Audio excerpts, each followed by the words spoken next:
Hi, I'm John Miglosh, and we're going to continue in the series about making money with data, especially geodemographics. Okay, we talked last time about how you make money. You know, basically you've got a bunch of customers, half haven't bought in a long time, didn't spend much, haven't bought lately, and probably only bought one time. These are the one-timers, okay? If you've got one-timers, what are you going to do with all their purchase history? They don't have much purchase history. Okay, so what we're going to do is we're going to infuse into them, we're going to infuse the geodemographic data, it's our map of the world, and we're going to add, in our case, we had about 300 different geodemographic variables. Now, I explained last time that we don't use the tweaky stuff about individual household. We actually look at SCF, sectional center facility, which is big areas of the country. So Chicago has about 4, 5, 6 maybe. Milwaukee has 2 or 3. You know, Phoenix might have 1. You know, they're sort of like MSA, only a little bigger. Postal Service did them around warehouses. You don't want to look up the numbers or the names of them because they're silly. They're the little suburban towns where the actual mail processing centers happen to be. But anyway, so we add up this stuff, we apply that stuff, and it gives us additional information. And this was all based around an idea which we'll call geodemographic profiling.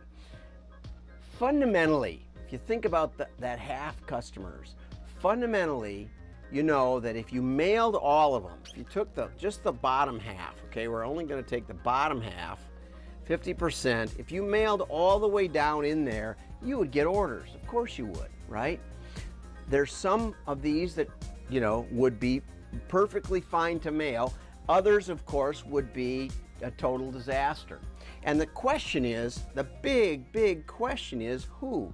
How do we make sense out of this when they haven't bought often, they didn't spend much, and they haven't bought lately, okay? Well, the way we do it is by applying additional information, okay? And I'll admit, it's soft. It's softer than what did they order?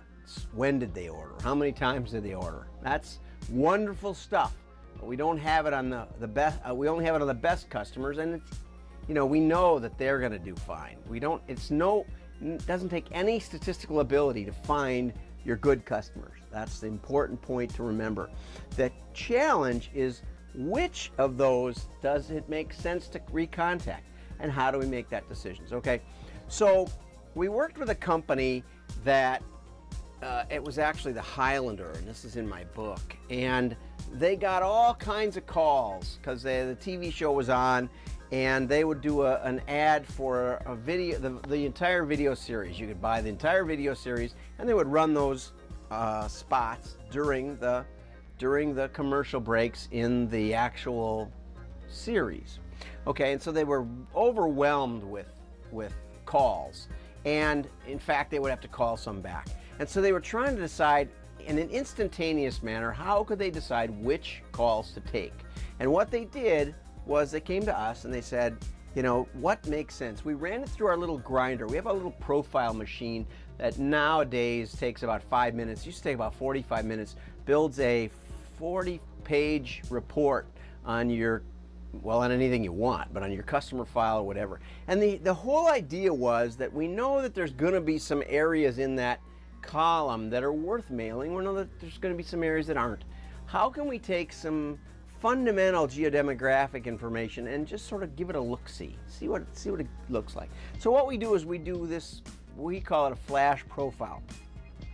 And so we've got the number of households in each geography, and what we've done is we've created variables. I think there's about 12 variables, and we've created these 12 variables, and in each case they are 1/3 of the country, okay? And we've just updated them with 2010 census data. And so here we have, and it could be household number of households. It could be the rich, middle, poor, average family income. It could be the high, medium, low dwelling value. It could be the high, medium, low graduation rate. It could be the high, medium, low average age. And it's all done on this 3-digit level, okay?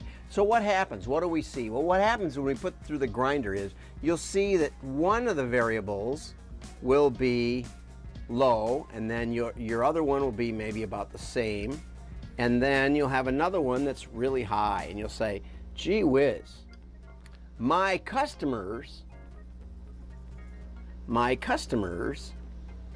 in this particular variable. Now in the Highlanders case, which I'm going to stick with for the moment, in the Highlanders case, education was huge.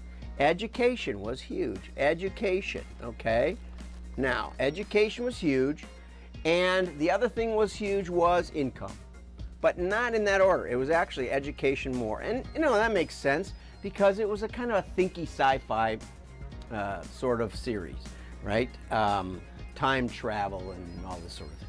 Okay, so what we did was we said, okay, well, if we give you these geodemographic variable numbers, if we give you the SCF, the first 3 digits of the zip code for high education and high dollar value, then we can apply that. Actually, then we converted it to area code, and we could see roughly where the calls were coming from.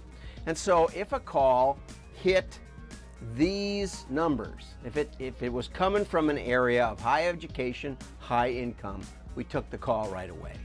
If it was lower, we might not get to it. If we got to it, great. If we didn't get to it, great. We might call them back, okay? Well, the bottom line on this whole thing was by just identifying those 2 things, we increased their conversion rate and sales by 74%. And again, this is in my book. I haven't really sold anything in this series. Bless your hearts for watching. But, you know, there are some things we can do for you. And so, like I said, this thing is a program. You can actually go on flashprofile.com and see some examples that are more elaborate. But the idea is that we had very large pieces of the country. We knew that, and this is almost an 80% increase, okay, right? We knew that if a call came from the right kind of neighborhood, that we could take it and we could have a higher confidence that it was going to sell. Simple. It's simple. Geodemographics is simple. In the next video, we're going to talk a little bit about how we apply this to prospecting. Now, this was kind of like prospecting, so we're moving in that direction. But we're going to talk about traditional marketing, where we're going to rent some names for all those catalogers that are near and dear to my heart. We rent some names and we make Geodemographics work. Thanks for listening. I'm John Miglosh. Have fun with your data.